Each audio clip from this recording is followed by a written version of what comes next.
अस्सलाम वालेकुम। मैं हूं अब्दुर्रऊफ और आप देख रहे हैं नॉलेज पीडिया।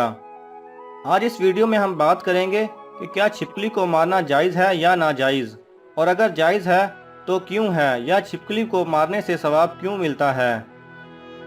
सही बुखारी की हदीस नंबर 3309 में आप सल्लल्लाहु अलैहि वसल्लम फरमाते हैं कि जब हज़रत इब्राहीम अलैहिस्सलाम को आग में डाला गया तो सब जानवर आप अलैहिस्सलाम के साथ थे और सब के सब आग को बुझाना चाहते थे, जबकि छिपकली वाहिद जानवर थी जो हज़रत इब्राहीम अलैहिस्सलाम के खिलाफ थी और आग को बुझाने की बजाय उसे हवा दे रही थी। छिपकली की इसी हरकत की वजह से आप सल्लल्लाहु अलैहि वसल्लम ने छिपकली को मारने का हुक्म दिया।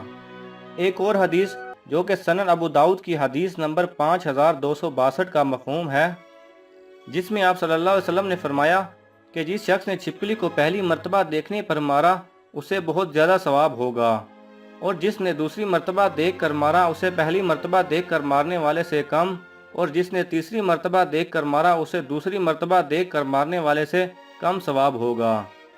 लिहाजा इन अहादीस के पेश नज़र हमें चाहिए कि छिपकली को अपने घर से भगाने का प्रॉपर बंदोबस्त करें। इसके अलावा छिपकली और सांप की बड़ी दोस्ती होती है और छिपकली बहुत जहरीली होती है। ये किसी खाने पीने की चीज़ या बर्तन वगैरह में गिर जाए तो उसे भी जहरीला बना देती है। अगरचे छिपकली इंसानों को बहुत कम काटती है, लेकिन इसके काटने से इंसान की मौत भी हो सकती है। लिहाजा हमें चाहिए कि या तो छिपकली को मार दें या उसे अपने घर से बाहर निकाल दें।